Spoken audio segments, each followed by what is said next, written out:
Okay, good afternoon. It being past 5 o'clock, we'll begin our public hearing on the Falmouth Comprehensive Wastewater Management Plan and Targeted Watershed Management Plan for Little Pond. The CWMP and TWMP has several components. It proposes some sewering in the Little Pond service area, some upgrades to the existing wastewater treatment facility, and a new recharge site north of the existing wastewater treatment facility. There are also a number of pilot projects which will be discussed tonight, which are part of the CWMP, as well as some non-wastewater initiatives such as bylaw changes. And the order of the hearing this evening will be the town will make its presentation and discuss the plan. We will have a presentation by Patty, or some introductory remarks by Patty Daly, who is Deputy Director at the Cape Cod Commission. Tom Cambereri, who is the Watershed Program Manager for the Commission, will then make some remarks, largely based on his comments in the staff report. There are copies of the staff report on the back table. After that, we'll look for comments from public officials and then from the public at large. There is a sign-in sheet on the back table. If anybody would like to speak, if they could sign that and indicate that they would like to speak, that would be helpful to us when we get to that part of the presentation. I should note, no decisions will be made tonight. I'm merely serving as a hearing officer tonight. We anticipate that we'll be continuing this hearing to the full Cape Cod Commission of February 27th, 3 p.m. at the Assembly of Delegates Chamber in Barnstable Village. This is a DRI hearing, a Development of Regional Impact hearing. The Cape Cod Commission, the full Cape Cod Commission, has to ultimately approve any Development of Regional Impact application, and so after this hearing, the matter will be going to the full Cape Cod Commission. So with that, we'd ask the town to make its presentation on the plan. Thank you.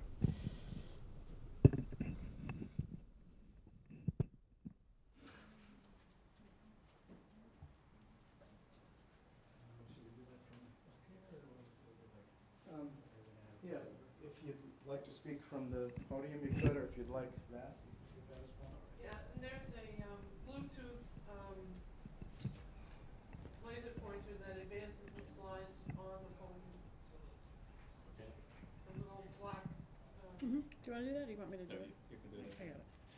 And you don't have to point it at the projector. You can point it anywhere in the room. And there you go. I can walk or chew gum, but I can't walk and chew gum. Good evening. My name's Eric Turkington. I'm chairman of the Falmouth Water Quality Management Committee. Also here tonight is our vice chairman, Virginia Valiela, and Ron Zweig, one of our members, Sia Karplus, who is the technical assistant, and Jerry Potamus, the town's wastewater manager, as well as Nate Weeks from the GHD consulting firm that has worked with the town on this project. We're here to essentially reiterate what we came before the commission with some time ago. It's called the Final Comprehensive Wastewater Management Plan. Today's hearing is to sort of lay it out again in some detail and as part of a development of regional impact, which is the commission's jurisdiction. This plan has been long in the making. It actually started 4 or 5 years ago when the town appointed a review committee to look at an all sewering plan of $600 million that horrified almost everyone who looked at it. The town decided that was not the way to go and appointed a review committee which studied it and reduced it considerably. And following that, they appointed the Water Quality Management Committee, which has been working for the last 2 years to produce a plan that would be affordable and would involve as many of the innovative options that people have talked about here and elsewhere to sewering, and only using sewering as a last resort. In August of 2012, the Falmouth Board of Selectmen unanimously approved the draft of that plan.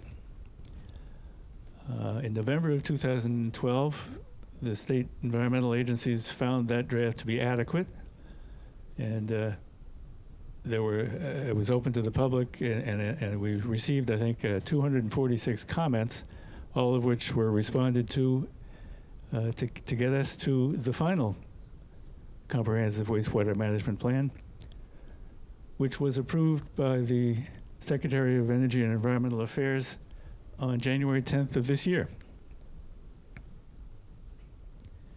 The plan has 5 basic elements.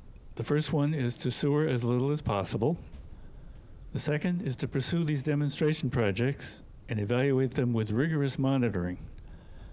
The third one is to incorporate proven non-traditional options into the comprehensive water management plan using adaptive management and notice of project change. The fourth element is to make necessary upgrades to the wastewater treatment facility. And the fifth is to fund all these projects with no tax rate increase. It's a 20-year plan with a 40-year perspective. It's taken us in this town 40 to 50 years to degrade the estuaries to the point where they are now, and it's going to take 40 years to bring them back. But this plan is what we're going to start with.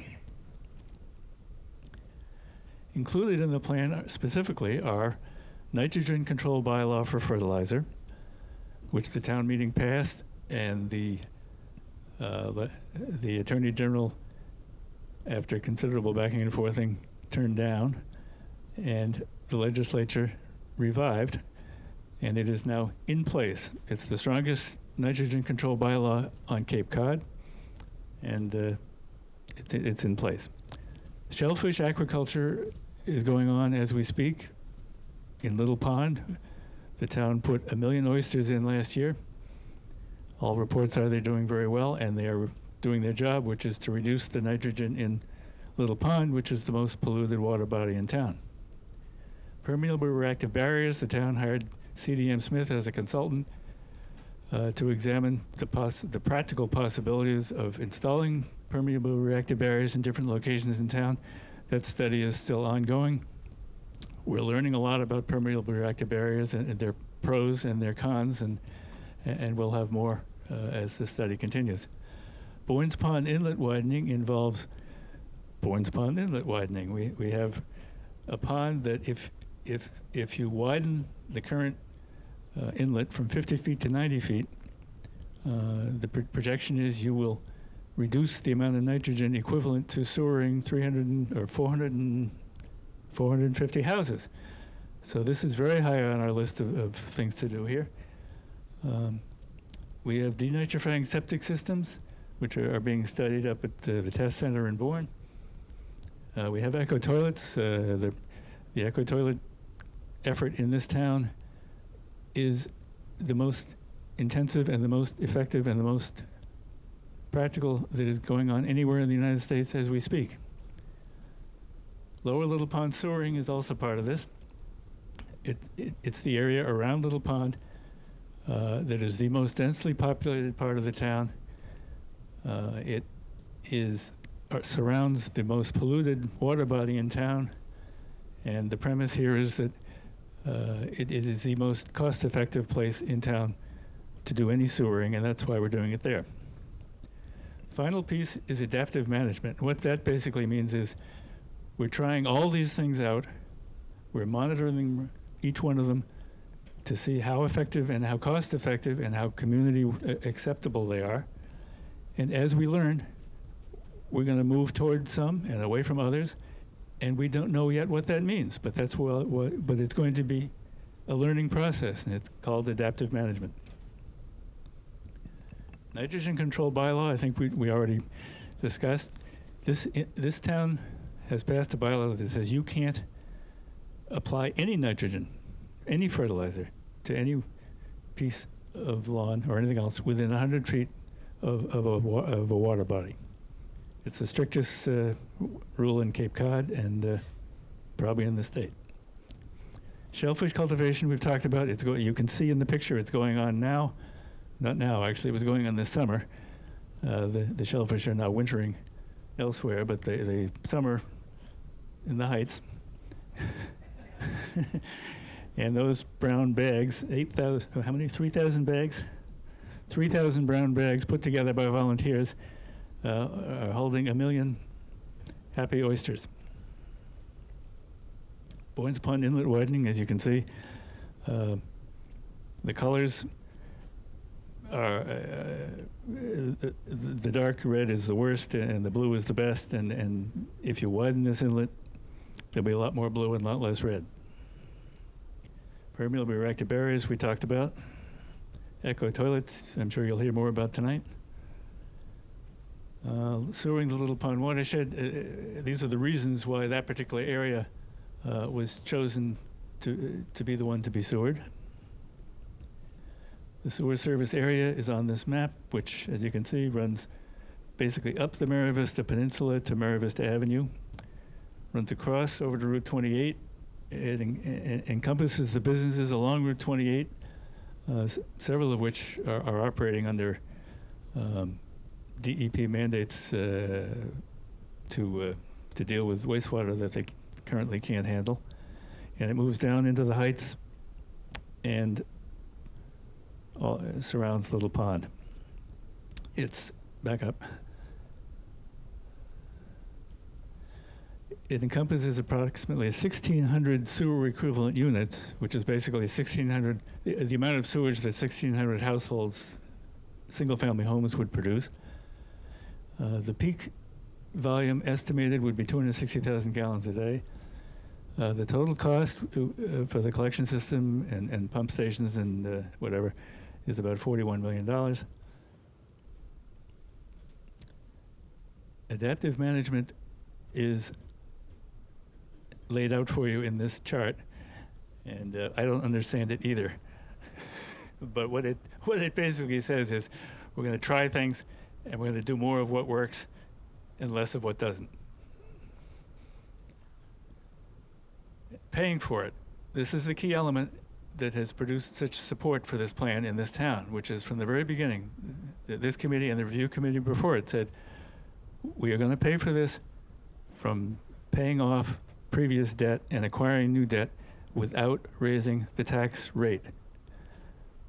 It seems like magic to be able to say we can afford something for $41 million without raising the tax rate, but it's not magic. What it is good advanced fiscal planning by the town fathers and mothers to create a revenue stream that makes it possible to do that.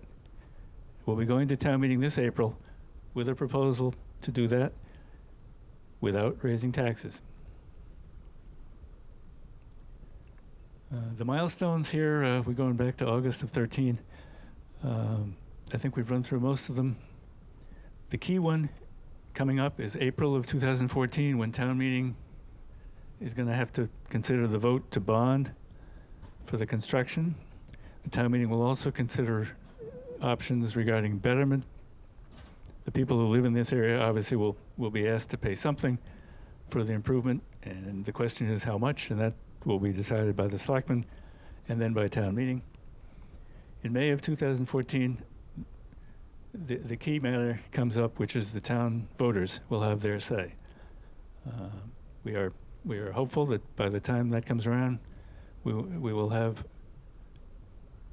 a majority. In fact, the last two votes that the people have expressed their opinion on these matters, they have supported first by a 2-to-1 margin and second by a 58-42 margin. So the voters, I think, understand what we're trying to do in this town for our estuaries, and we are most appreciative that the commission has agreed to hear this matter and expedite it so that by the time we get to town meeting, we will be able to say that we have the approval of not only the environmental agencies at the state level, but the Cape Cod Commission as well. If anyone has any questions or comments, I'd be happy to try to answer them. Sure. The $41 million cost, what was the breakdown of that as far as, Sir, I think they want to tape us. I think they want to record you as well because this is being so is there any way we could save these questions and comments? You're running the show. I think that's a better way of doing this. So keep that question, keep the comment, and get to it. At this point, we're going to We're going to have Patty Daly from the Cape Cod Commission make some introductory remarks, and then Tom Cambereri from the Commission as well. Thank you, John. Hi, good evening. I'm Patty Daly, Deputy Director of the Cape Cod Commission. My remarks this evening will really summarize the comments in the Cape Cod Commission staff report, not related to water resources. Tom Cambereri is going to follow me and summarize the water resources comments, which make up the bulk of the Cape Cod Commission staff report. This staff report and the comments that we received through the public hearing process will inform the drafting of a DRI decision that will then be sent to the Cape Cod Commission for consideration, as John mentioned. So in general, this staff report tracks pretty closely with the Secretary of Environmental Affairs certificate of adequacy on the town's FEIR on their CWMP. And we anticipate that the Commission's DRI decision will do so as well. The staff report recommends that the projects included in the CWMP are projects that provide a public benefit, and some of those recognized benefits include but aren't limited to environmental and water quality improvements, promotion of economic development, and retention improvement of local property tax values. So the staff report, like our regional policy plan, is broken up into issue areas. One of those areas is land use, and the staff report in this area notes that the town's adopted a flow-neutral bylaw, and the staff supports the use of that flow-neutral regulation to manage growth that could be otherwise induced by the construction of sewers in the town. The next set of issue areas that going to have a similar approach in the staff report include coastal and natural resources and historic and community character impacts. Comments regarding those resources can be summed up to include recommending that as specific development projects are sited and designed, so we're talking about things like where the sewer system will actually be constructed, where pump stations are located, that as those siting and design decisions are being made, that they be cited to avoid environmental and other resource impacts, or where avoidance is not possible, that they minimize and mitigate impacts from those proposed structures. And staff will be recommending conditions in the DRI decision to address those recommendations. With respect to economic development, for the reasons I just stated earlier regarding the public benefits of the project and the adoption of the flow-neutral bylaw, the staff recommends that the CWMP is consistent with RPP standards regarding economic development. In the area of hazardous materials and waste, the staff simply sought a little bit of additional information regarding the wastewater treatment facility expansion and whether the expansion might change the generator status under state regulations, which are at 310 CMR 30, and just recommended some additional information be provided regarding waste handling protocols and disposal. There are a couple of lines about exterior lighting because, again, the expansion of the wastewater treatment facility. Whenever we review a building modification that involves outdoor lighting, we will review that against a technical bulletin that we have that aims to reduce light pollution into the night sky and to contain lighting within the lot of the building that's being reviewed. With regard to transportation, the staff notes that there's not a lot of additional traffic generated by this project. They do recommend some tree trimming because of the curvature of the road where the wastewater treatment facility access drive comes out. And then with respect to energy, the RPP exempts wastewater treatment facilities from that portion of the RPP, the regional policy plan. But the staff notes that the town's proposing or considering many energy efficient measures relative to the wastewater treatment facility expansion. So again, because of the public benefits, the staff report generally recommends balancing any impacts against the greater public good of improved water quality. Just in terms of process, the pilot projects and any amendments to the CWMP are going to be coming back through the MEPA process. That's the Mass Environmental Policy Act process as notices of project change. And the commission will be looking also to take a look at those projects as they come back through as part of our DRI decision as well. So both the Bournes Pond Inlet widening and the remainder of the CWMP are on a timetable through the MEPA certificate to come back through the MEPA process, and we will likely have a check-in with the DRI decision as well.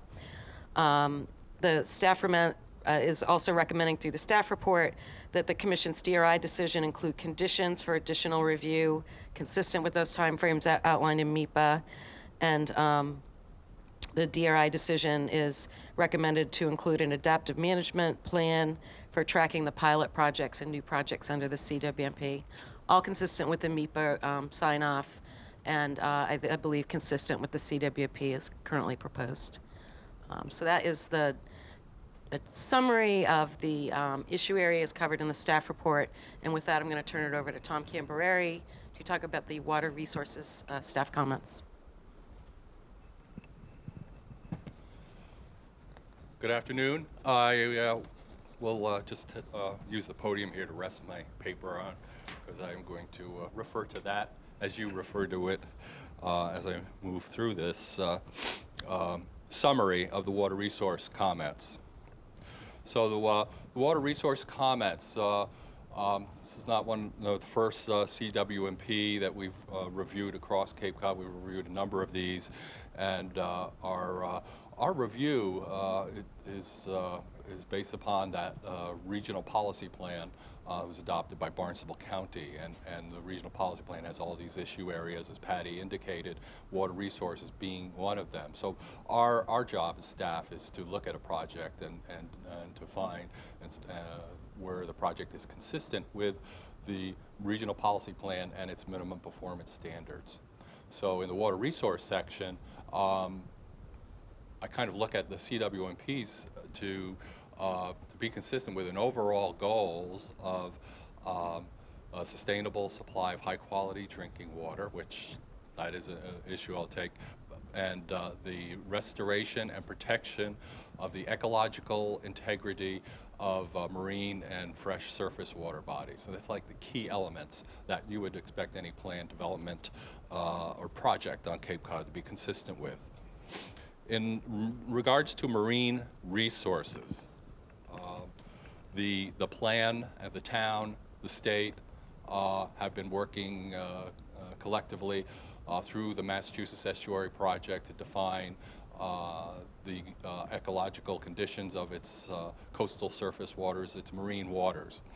And those MEP, the MEP process has identified a number of embayments in Falmouth that exceed their critical nitrogen loading limit, have some degraded water quality, and have some ecological impairment.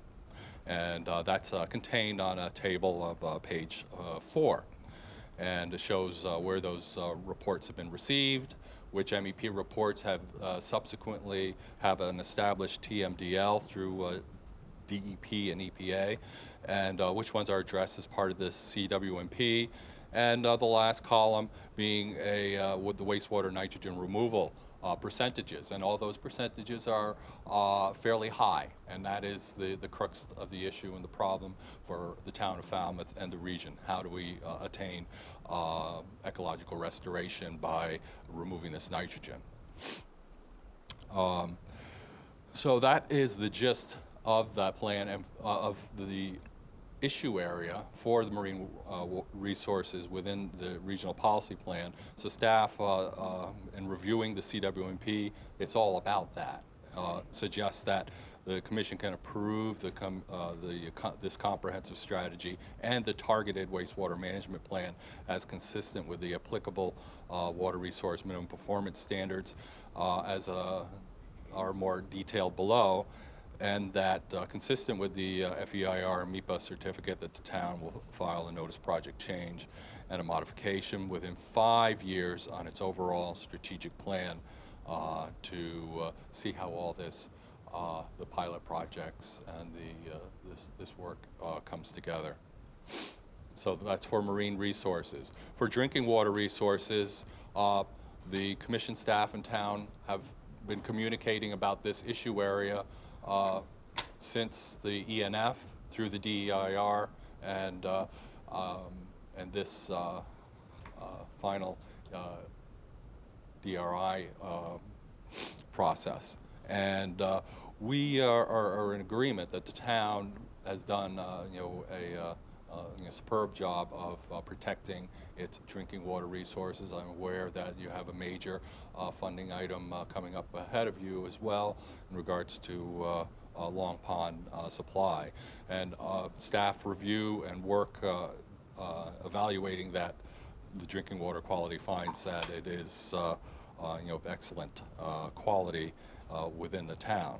So staff suggests that the commission can approve the CWMP for consistency with the drinking water goals and minimum performance standards.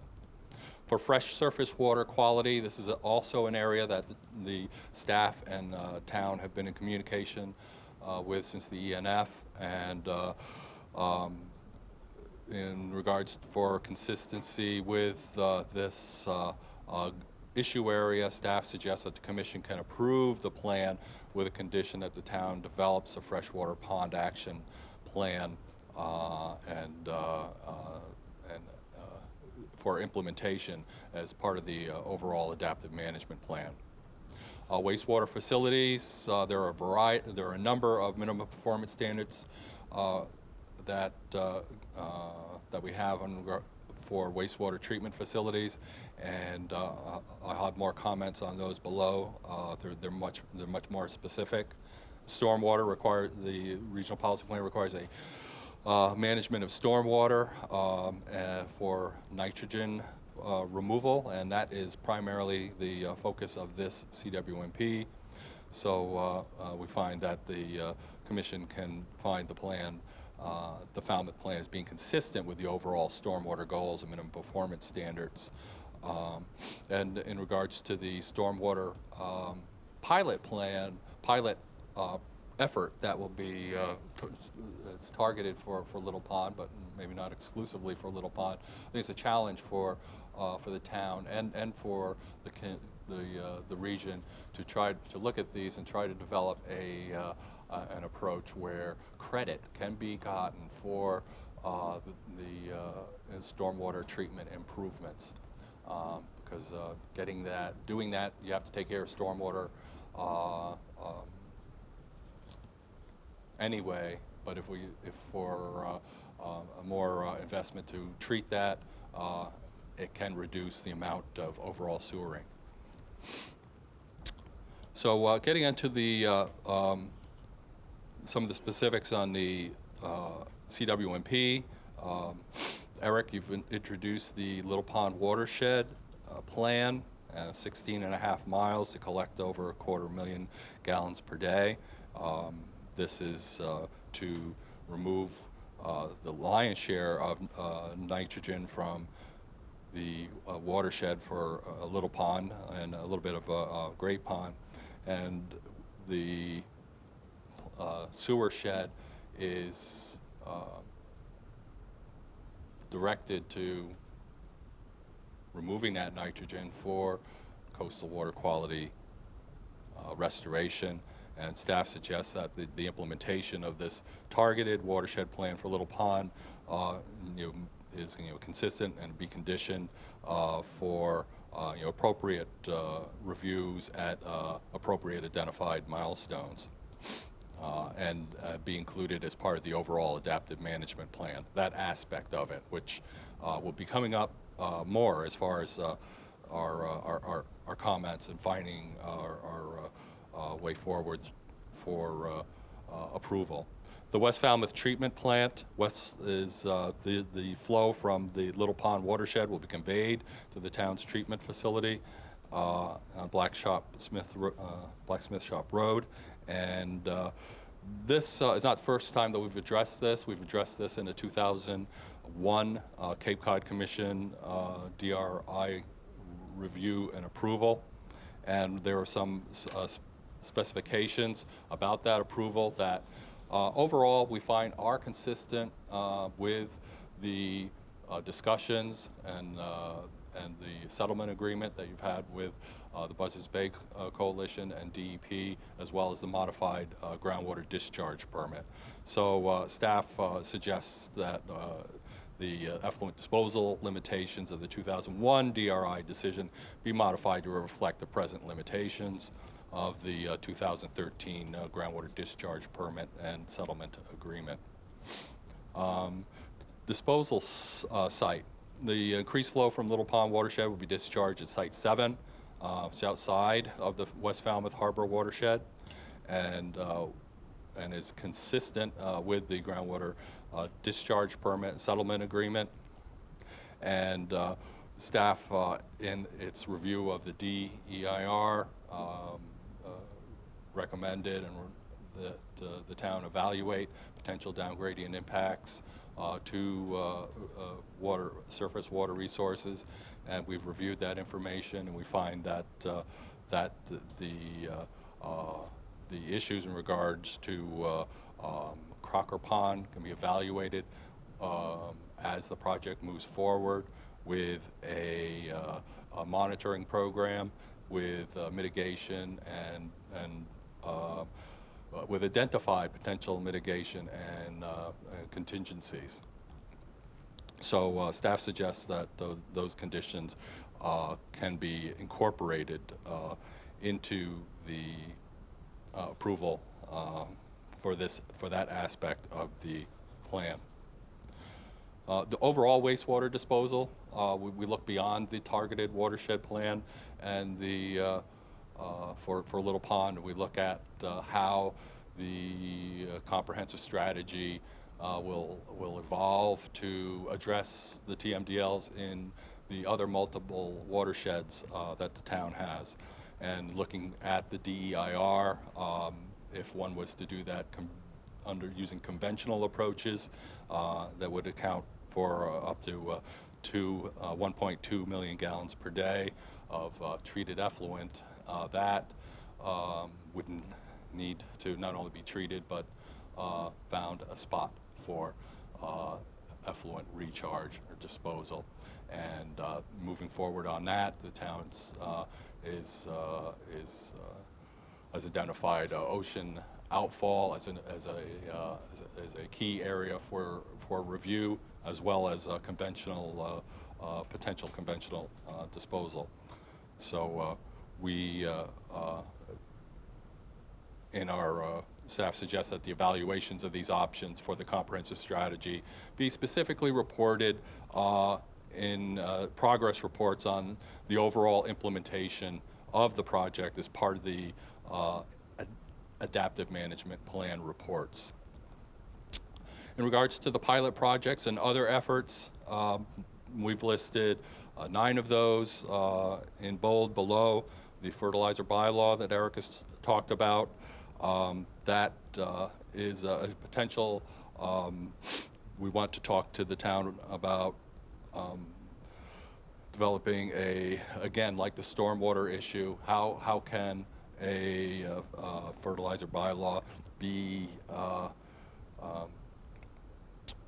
recognized in a regulatory sense for nutrient reduction, and so we will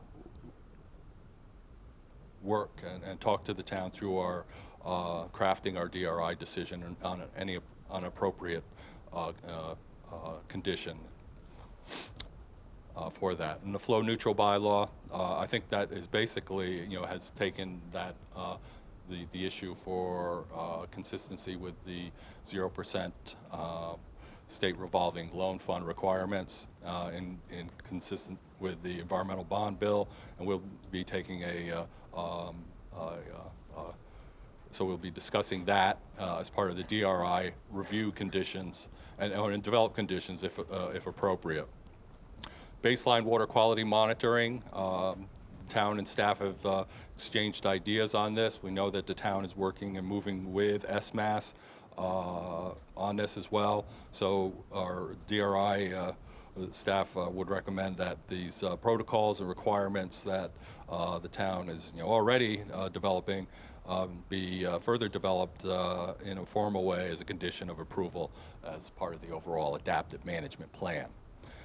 The shellfish aquaculture project is moving forward, and similar to what I've said for the baseline is that the project will seek to find an appropriate way method review to review the nutrient removal performance over the next several years. And as the MIPA certificate indicates, a notice of project change should be filed for a full-scale aquaculture design for if it moves forward for a TMDL achievement objective. Inlet widening, the staff and town have been in communication about the inlet widening project. The MIPA certificate indicates a notice of project change should be filed for the final design. A scope for monitoring and reporting will be developed through this DRI review and incorporated into the adaptive management plan. The eco-composting urine diversion toilets, okay, that is project that is moving forward. We recognize, and the scope for monitoring or reporting of those present pilots will be identified and incorporated as part of the adaptive management plan. And subsequent efforts to implement waste reduction toilets as a strategy for attainment of TMDL should be filed as a notice of project change. On-site denitrifying systems. This is a project with the Barnstable County Department of Health and the Environment, and we are aware that they are experts at what they do in regards to putting together their projects and the monitoring that they do, and we would, through our review, look to have that just formalized under the adaptive management plan. And the permeable reactive barrier is also moving forward with the town under CDM, looking at the various designs, protocols, and costing those out. Continued work, on the PRB pilot for review should be incorporated also as a part of the regular reporting under the adaptive management plan. And plans for full-scale implementation should be filed as a notice of project change. DRI modification in keeping with the MIPA certificate. And Oyster Pond is communicated in the CWMP that is a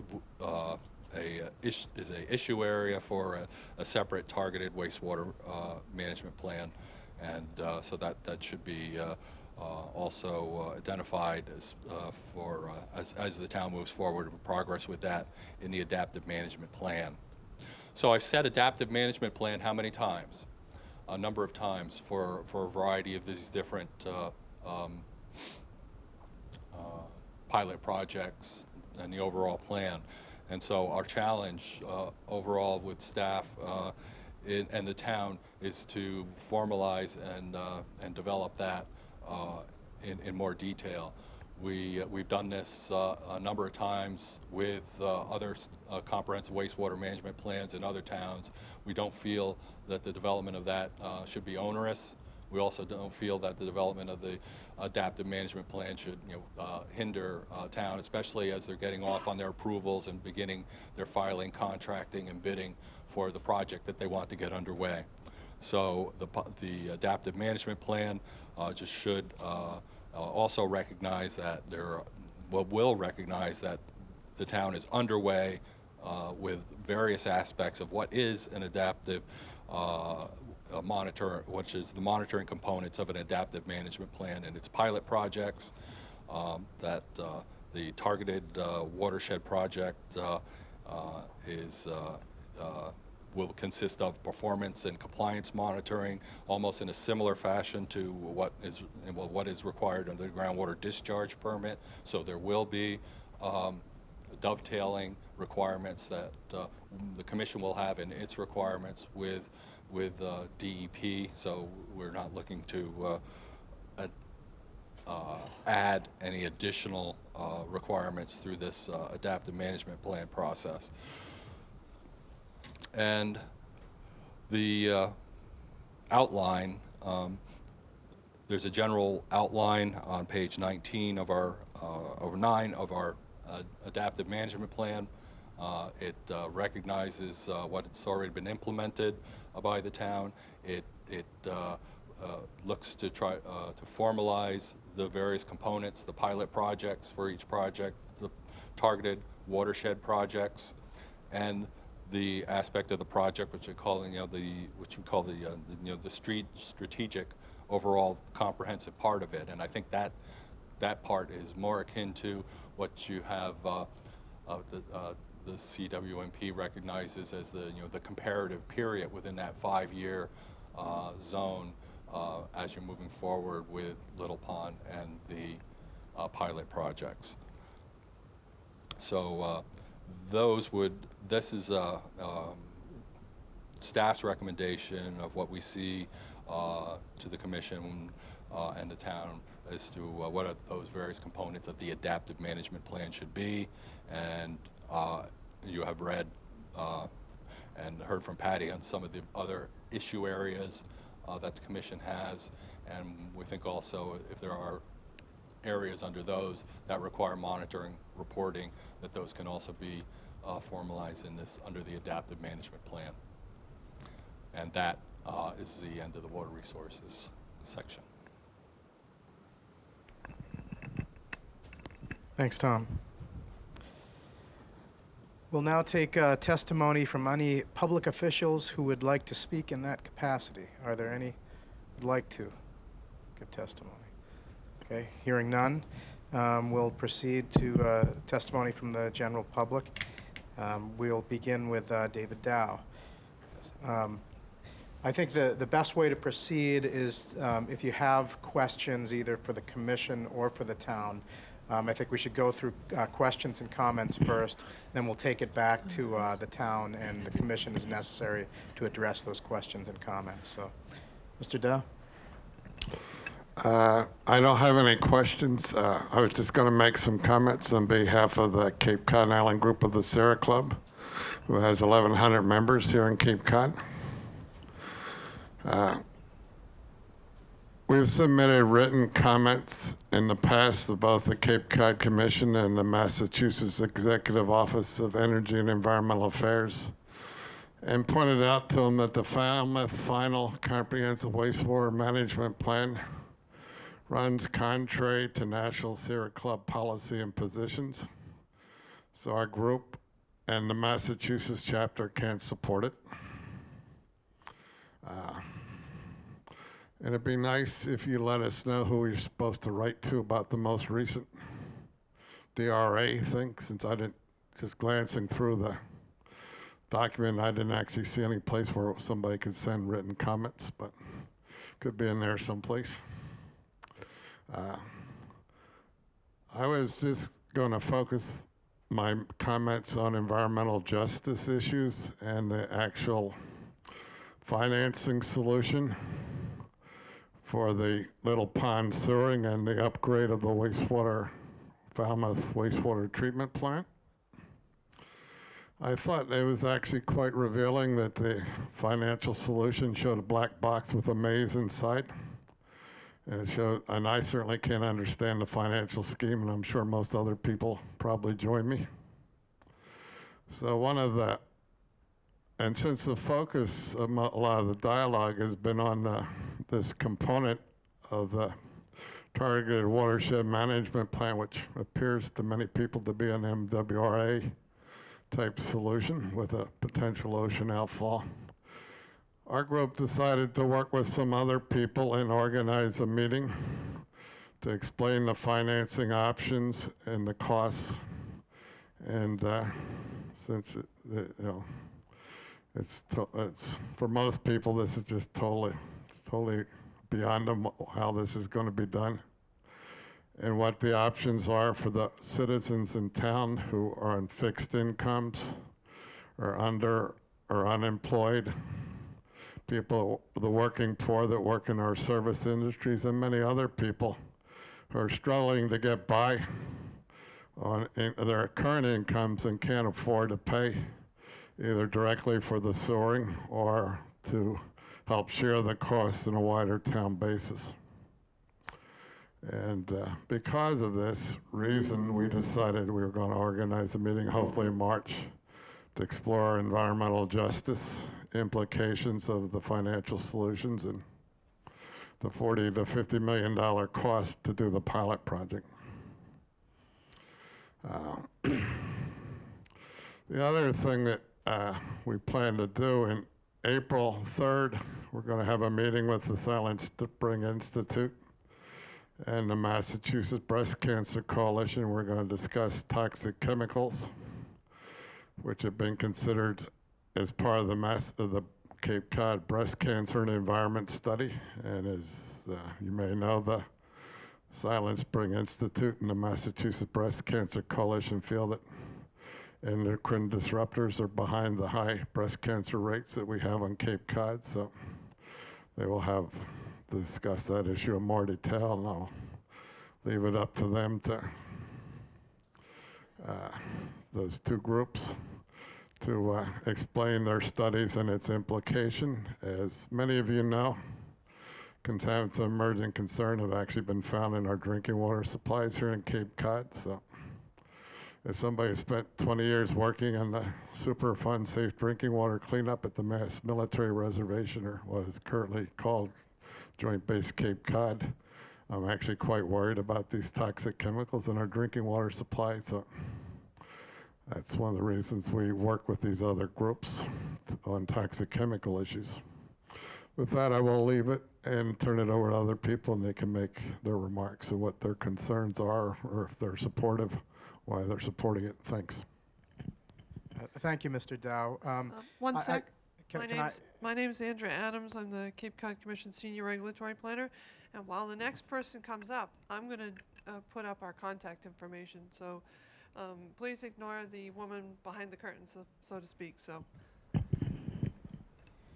You'll also find that information in the hearing notice, which was published to advertise this hearing. So Andrea gets that up. the magic of spontaneous computers. As Andrea gets that up, we will move on to, is it Ed Jalowich? Okay, thank you. Good evening. I'd like to make a couple of comments for further consideration by the people who have worked so hard on the committee in town to come up with this plan. I salute them for their willingness to volunteer for many, many hours to come up with the plan. I think it's a good start, and they should be admired for what they've done and thanked. I don't know how much consideration has been given during the planning to a couple of factors. One is the seasonality of the homes in the area proposed for sewering. I happen to live in Falmouth Heights. I was a key part of the Save Little Pond effort to stop the large 40B that was proposed for the Little Pond area, and certainly have an interest in improving that much degraded pond. The seasonality of the homes in Falmouth Heights that are in the proposed area for hard sewering, over half of those houses are occupied probably no more than 2 months of the year. And as such, their actual contribution to the Little Pond problem, I think, should be maybe further investigated. You could look at the historical water bills for these properties and see how many gallons are actually being consumed. You would have to adjust for the irrigation component, because a lot of those homes have hard-piped irrigation systems that run rain or shine every day, all season long. But the actual amount that's going into the ground loaded with nitrogen and degrading the pond, I would question. And I think it's something that should be looked at, because if we make an investment of $41 million, which will probably become 50 or 60, we want to get the biggest bang for the buck. We want to utilize the available capacity at the West Falmouth plant to the best improvement we can get in our estuaries. And I guess my concern is sewering parts of Falmouth Heights, especially the lower third of the Heights and Mara Vista Peninsulas. Is that the best place to spend the money? Is that the best place to allocate the available capacity? Because you can't allocate, I would think, based on anything but average numbers that come from across the country. The Heights isn't average. It's a highly seasonal community, occupied most of it 2 months of the year, and even then not full-time at that point. So I think it would be good to do some analysis of the actual water consumption in the area proposed, because my fear is that the degradation is not coming primarily from some of the properties that are proposed, especially, as I said earlier, that lower third of the Heights and Mara Vista Peninsula. And if they're not contributing, why spend the millions for that portion, and why allocate that much of our capacity? Let's utilize that for other areas that might be having a greater impact in that watershed. Couple other points that, I walk that area a couple of miles, up to 4 miles a day, so I know full well how these houses are utilized and what some of the issues are with the pond. I happen to be the land steward for the conservation portion of the site on Little Pond that the town purchased a couple of years ago. The roads in the area that are proposed, Great Bay Street in particular on Mara Vista, is collapsing. Portions of that road are now closed to vehicular traffic due to it being undermined. And sewering, if you look at just the cost of running a pipe down that road, is one thing, but the road needs substantial upgrade, repair, that may or may not even be feasible before you can run the pipe. And I think that's an additional cost that needs to be looked at as part of this project, not become a surprise that, oh, we're back to town meeting for another $10 million to fix that road as part of this project. Also, Grand Avenue in Falmouth Heights, where it is a street that, if you're not familiar with it, loops around the Heights, touches Little Pond, and then loops back down along the shore, along the beach. That road is collapsing where it runs along Little Pond. There's a portion of it right as it makes its curve to go along Little Pond that's undermined so that the water is lapping under the pavement. Again, run a sewer line down there to serve a couple of houses that may not be impacting the pond, could end up costing an extra $1 million to fix the road first, if you could even fix it. So I think these hidden costs that may pop up need to be looked at before we go and say we're going to spend $41 million. It might be 50, might be 60, might be 70. Remember how the high school project went. Mention has been made of the outfall pipe option to handle the effluent. I think that's something that should be looked at very soon and look at the feasibility. And in the environmental impact report that was filed with the state, I've spent a few hours recently going through it, they talked about it and said, well, with tertiary treated wastewater going into the ocean, the impact would be very little because it has very little nitrogen. Tertiary treatment is very expensive. As a comparison, look at the MWRA project with the outfall pipe that runs out into the ocean with millions of gallons going in, I think on a daily basis. I should have looked up the figures, but that effluent only goes through secondary treatment.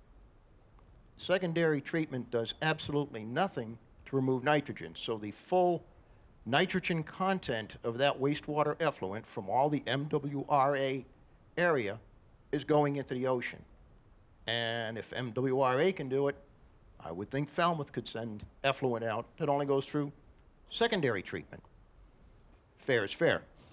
Something to consider, and again, it's a cost factor. It's a concern about the wisdom of taking effluent from Falmouth Heights, Mara Vista, pumping it up to West Falmouth, removing most of the effluent, the nitrogen, if the plant is working up to its expectations of 3 parts per million effluent quality level.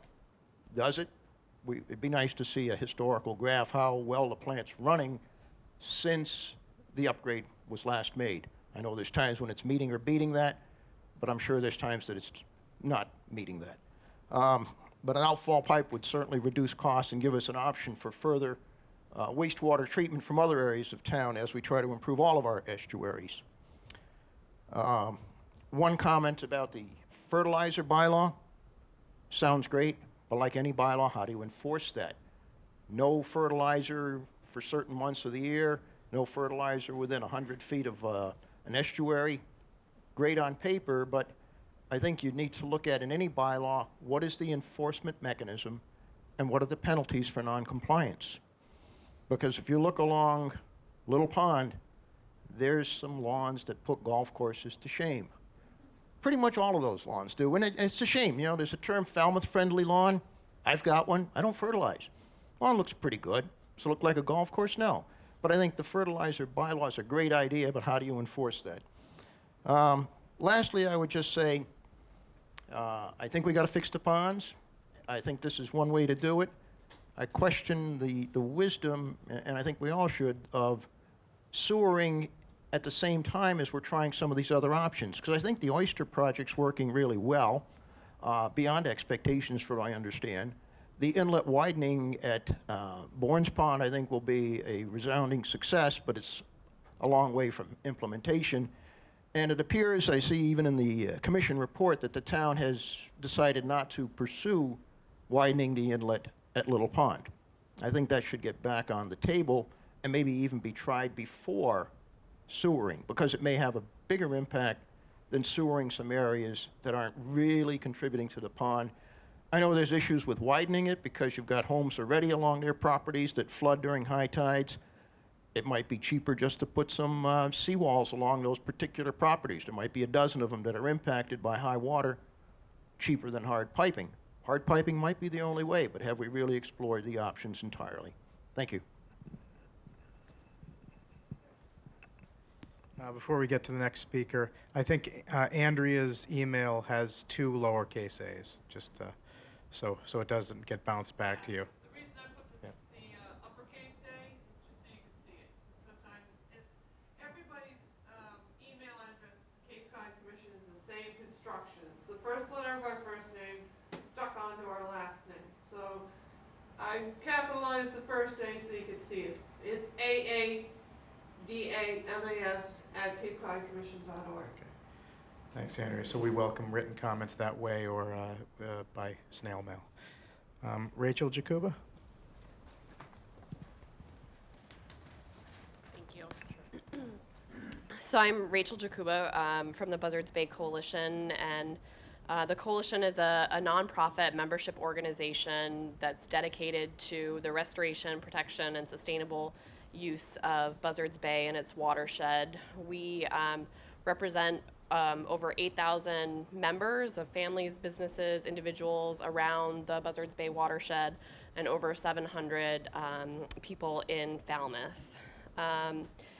So I guess we've, like pretty much everyone here, I think we've commented on previous plans and largely are going to be saying the same thing tonight. So nothing too exciting, but I'll say what I've said before again.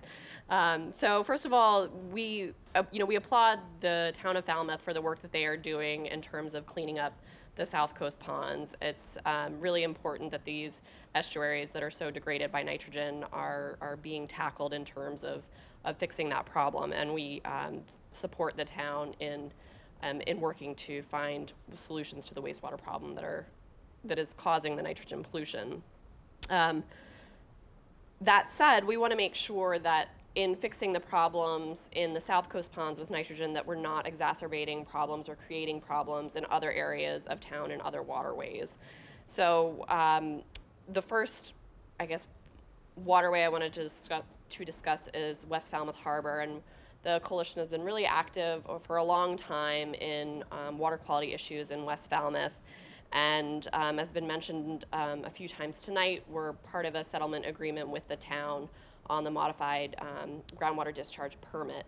And one of the things that we are concerned about and commented on both the draft and the final CWMP was the lack of a really concrete plan and schedule for bringing West Falmouth Harbor into compliance with its TMDL by 2016 or as soon thereafter as possible. And that was a condition of the modified groundwater discharge permit and the settlement agreement. And so we really want to work with the town ASAP to get a concrete plan and schedule worked out so that so that we can be brought back into compliance with the modified groundwater discharge permit, because the lack of that plan and schedule means that the CWMP is out of compliance with the modified groundwater discharge permit. So that needs to be worked on immediately, in our opinion. The second thing that I want to mention is the potential impacts from Site 7. So the Site 7 discharge at Site 7 will flow to a number of downstream waters, and we've worked with the town and done pretty extensive looking at the town's plans to see what impact Site 7 will have on those downstream waters. And we think that the limited discharge, the 260,000 gallons that's proposed, can be done at Site 7, discharged at Site 7, in a manner that's protective of these downstream waters we say that it can work if, and so the ifs that we have are if there's monitoring done of the groundwater between Site 7 and Mashapaquet Creek to confirm that what's been shown in terms of the modeling of groundwater, that no flow is going from Site 7 to West Falmouth Harbor, that any new nitrogen load to Herring Brook is offset from existing sources to prevent the further degradation of Herring Brook, that monitoring of groundwater between Site 7 and Crocker Pond needs to be performed to verify that the phosphorus sequestration is happening and to provide advance warning if the phosphorus is breaking out of the sediment.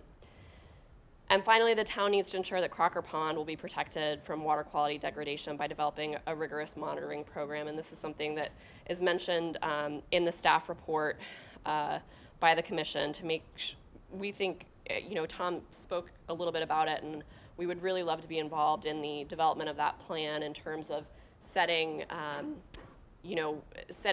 criteria and threshold for the water quality of the pond, so that when degradation is observed, that there is triggers to make sure that mitigation happens in order to protect the pond. And finally, we support the town's evaluation of an ocean outfall because, avoiding the sensitive interestuaries is really, I feel like the only long-term solution that makes sense for both the sewering that needs to happen now and the likely sewering that will probably be needed into the future for the town. So, thank you.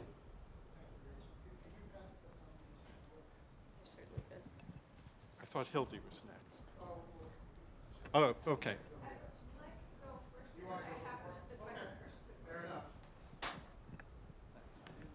Okay.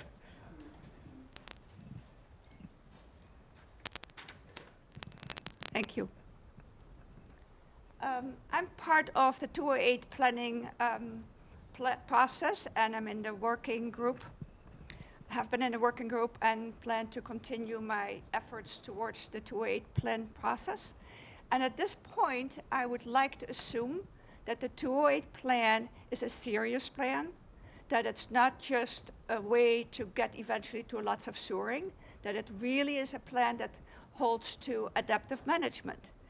And my concern with the plan that Falmouth has made is that it's not at all looking at the 208 plan, where all the models show that we have seen so far and indicate that we should always go for the easiest ones first. The ones that are least expensive and the most sustainable and most environmentally correct ways to solve a problem. And the words are all in our plan, but while we say that we're going to do all these really good alternatives, we start with the most expensive one, which is sewering. And it just doesn't make any sense.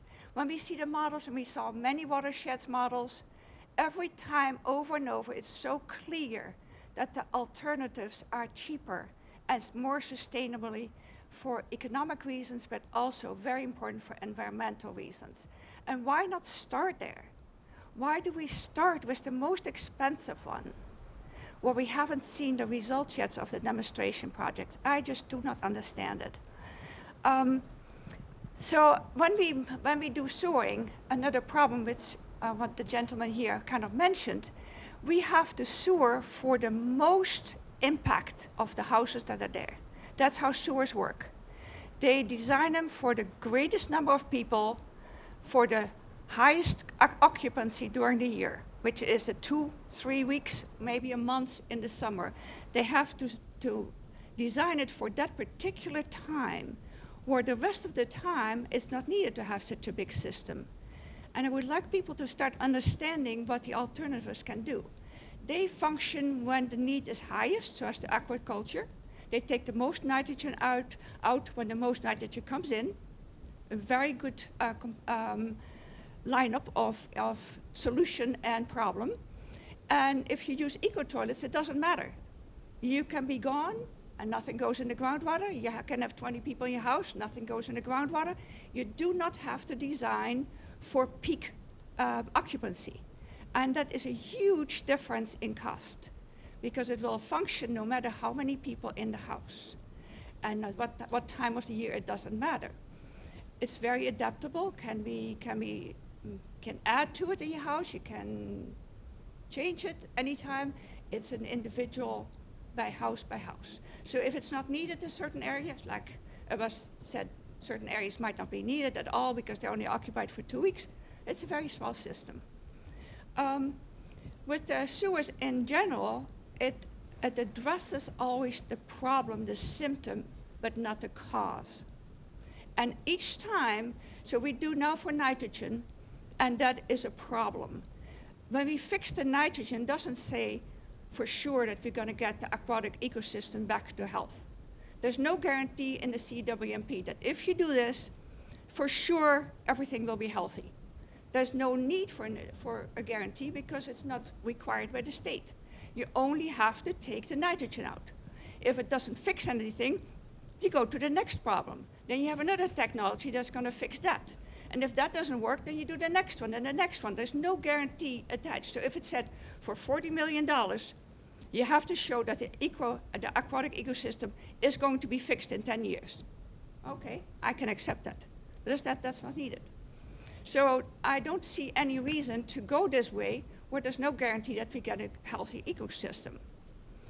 So now it's nitrogen. The next step is phosphorus. The next step is the CACs, all the pharmaceuticals and other problems that we put in our water. And there's no end to this because we're not working on the cause of the problem. The cause is that we put everything in water. And as long as we mix any waste with water, the problem becomes 100 times bigger because we put 100 times more water than we put in as the nutrients of our waste. So it becomes a huge problem. And as you know, once you start to spread water around, it doesn't stay to one place. You know, if you have ever had a leak in your house, it doesn't just drip after a while, it seeps everywhere. And that is what pollution is doing. It's going everywhere. Silent Spring is working on that. So I'm finding this whole plan of great concern, and I would advise the town to look at the 208, wait for the models to come back, wait for all the co-benefits to get a good idea of what the models can do for us, and pick the best solution and not the most expensive solution first. There's no need to rush with the sewers while we have the demonstration program going on. I hope that the voters will listen to that. Thank you.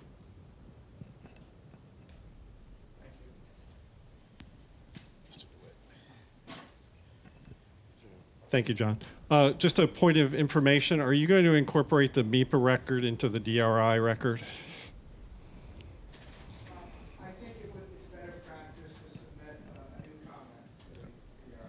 Okay. I'm Ed DeWitt. I'm the executive director of the Association to Preserve Cape Cod. We're a Cape-wide regional environmental advocacy group with 5,000 members in the 15 towns across Cape Cod. And we also have been monitoring the wastewater program development in Falmouth. I think one of the things that we're challenged with right now is the same challenge that a teacher has when they have an A student and they hand in a C+ paper. and it passes, but I think it needs some reflection and comment in terms of what's going on. So I'll just go through those very quickly. I think the staff report has identified some of these already. The first one in Buzzards Bay did, as well as Site 7. Site 7 is designed on the edges of engineering, modeling, and studying. A little bit of miscalculation or a little bit of error in the model, and the intended path of the water will change, and all of the assumptions will go away, and you'll be having an added problem either with Crocker Pond or with West Falmouth Harbor. And I think that there needs to be those monitoring and adaptive management plans in place before any work is done on Site 7 to anticipate a problem in any of the assumptions, the path of the effluent, and so forth. I think that hopefully will operate according to how it was designed, but you are very close to the margins there. And when I've seen things designed on the margins, there's always unanticipated consequences or impacts. Contrary, I think, to Mr. Turkington's assertion, the fertilizer work is not over. I think if you participated in any of the DCPC on the Cape-wide fertilizer management, I think you'll learn some of the limitations of the Falmouth bylaw. It lacks an enforcement mechanism. It also does not embrace best management practices to the maximum extent, and I think it needs additional work. It's a good first step. It's on its way to accomplishing the goals. There are watersheds on Cape Cod where good fertilizer management can reduce the nitrogen by as much as 25%. I think 3 Bays in Barnstable is the one where it's the highest. So fertilizer management is an excellent choice. It's easy, it's inexpensive, but in order for it to work, I think that there's going to have to be additional work done by the plan. I'm not saying it shouldn't be included. Inlet widening is not a solution. It's a transfer of the problem. And I think that that has to be kept in mind, that we're merely moving nutrients from the pond that's being widened to the other body of water. So we're not solving a problem, we're just transferring the problem. And that's going to require additional monitoring because there's potential for impacts elsewhere. There's also a possibility of ecological changes within the ponds. As the salinity's increased, we're going to see other types of changes. And there's a host of items that are going to have to be monitored in terms of the inlet widening. That doesn't mean that it's not a tool, and it's not a tool that shouldn't be used or explored. It just means that there's a lot of potential impacts and whatever, and ultimately it's not solving the problem, it's just transferring the problem. Shellfish and aquaculture, the Falmouth model is not going to do anything about nutrients in the sediment. We're not doing reef types of aquaculture here, and that is still an issue. The other challenge with aquaculture, and this is going to require state intervention with DMF, is that unless you start consuming the shellfish that you capture, the nitrogen is just simply being stored. It's not being removed in the shellfish. And it is a biologic solution, and unfortunately, critters sometimes pass away. There's disease, predation, and other challenges with it. So it is an important tool, but there are some downsides for a long-lasting type of issue. Stormwater management. In 2012, APCC did a Cape-wide evaluation of municipal stormwater practices. We found that Falmouth had a really great plan. They had some really top-notch, forward-looking people on their engineering staff to come up with plans, but no resources to implement it. And we would encourage Falmouth, as part of its wastewater planning process, to seriously consider a stormwater utility so that there can be a sustainable way of handling stormwater and improving stormwater for the whole town. And the final comment that I'm going to make is while we're doing all this, the sea is rising. It's risen over a foot already, and it's going to have consequences for a whole host of things, including Title V systems. As sea level rises, the groundwater elevation is going to rise, and Title V systems work only because of their separation from groundwater. And if groundwater is getting closer to Title V systems, there's going to be increased failures of Title V systems across Cape Cod. This isn't unique to Falmouth. So there may be areas that are going to be having increased failures of Title V systems, and it's something that the town needs to be on top of and monitoring. Thank you very much for the opportunity to comment. That's the end of the list where people desired to speak.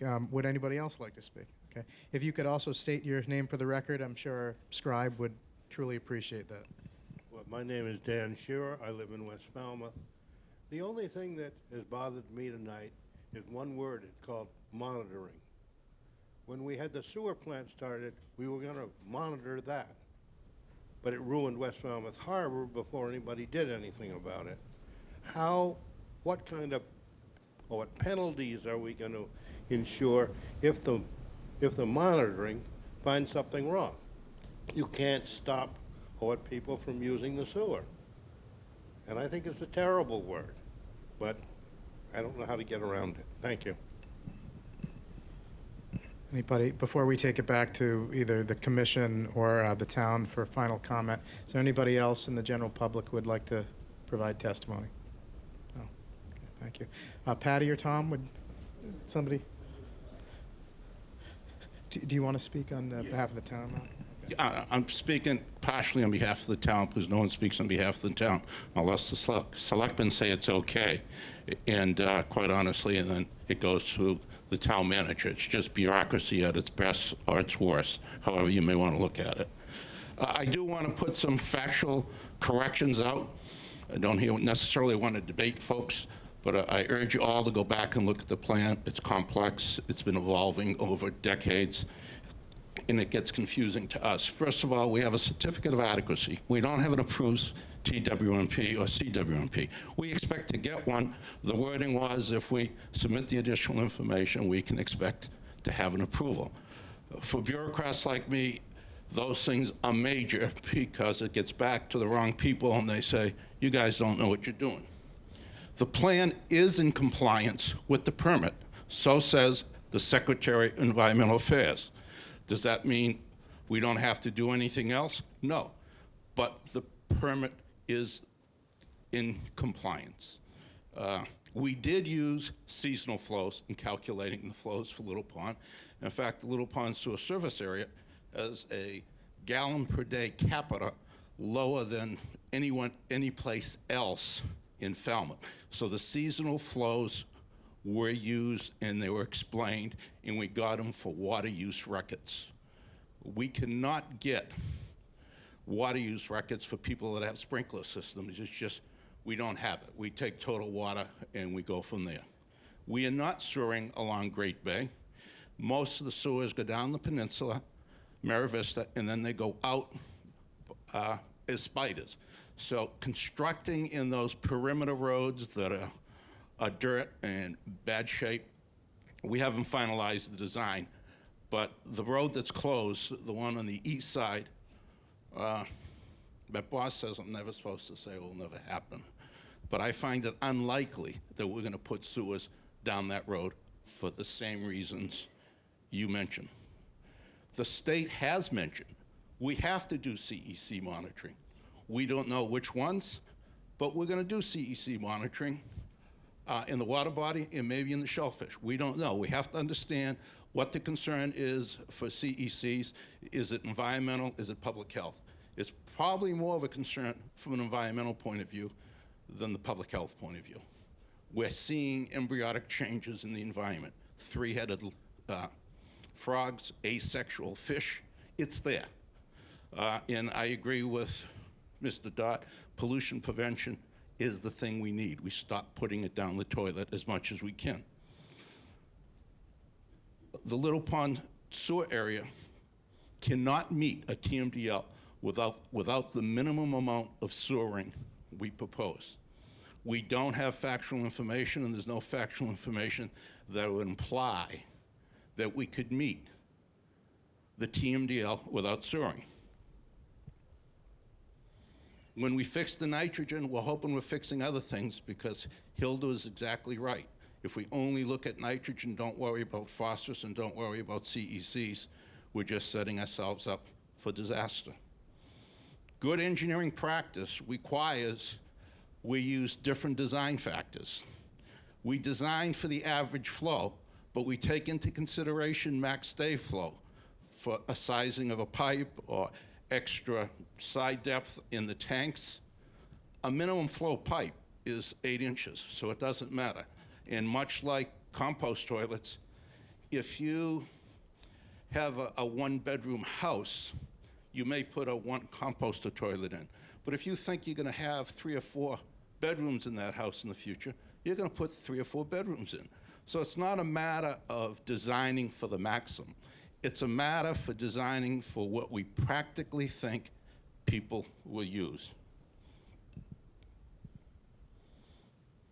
The stormwater plan, stormwater management plan, and the fertilizer plan are things we must do. It's like suspenders and belts. But it's going to take us a while to have nitrogen credit, if ever, because having done some CSO monitoring, we don't want to spend the money to develop credit for stormwater management. It's much better to put it in, and the money we could have spent on credit, modeling and monitoring, we could put into real solutions.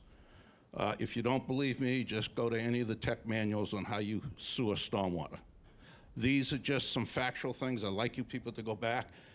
If you want to disagree, you can disagree in writing, but I think it's important that when we go forward with a good understanding so we can focus on the real problems. And I think you brought up a lot of issues that the Water Quality Committee is taking up, and I think the town will consider. Eric, Eugenia, do you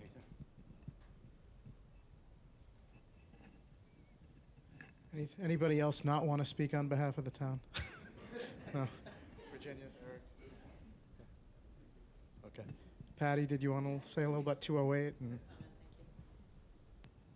I just wanted to respond to the comment about our ongoing 208 planning process, and I think Hildy correctly characterized that as an approach that looks at alternative technologies seriously as a way to address our nutrient water quality problems.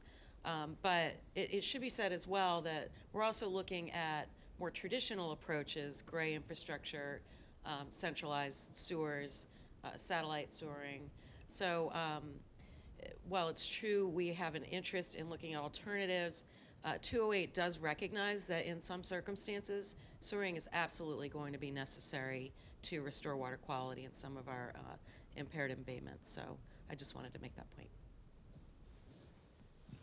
Thanks, Patty. I think with this end of public comment now, I'll just describe the process going forward. I will continue this hearing until the 27th of February. That is the next meeting of the full Cape Cod Commission. It's an appointed board of citizens from each town. They will ultimately make the decision on this project. That's 3 p.m. in the Assembly of Delegates Chamber in Barnstable Village, the basement of the Barnstable First District Courthouse. We encourage you to provide written comments. There will be opportunity to make more oral testimony at that meeting as well. So I'll take one question. I'm not certain about that. I'm not a Falmouth resident. I don't know, but I'm sure after this hearing, you could probably speak with Virginia or Eric, and they might know. So. Okay. Okay, Rachel.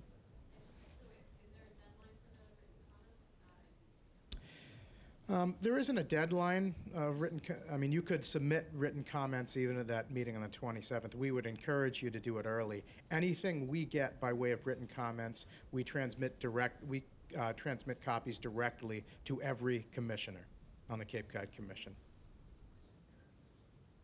So thank you for coming out this evening, and this hearing is continued to the 27th of February, 3 p.m., Assembly of Delegates Chamber in Barnstable Village. Thank you.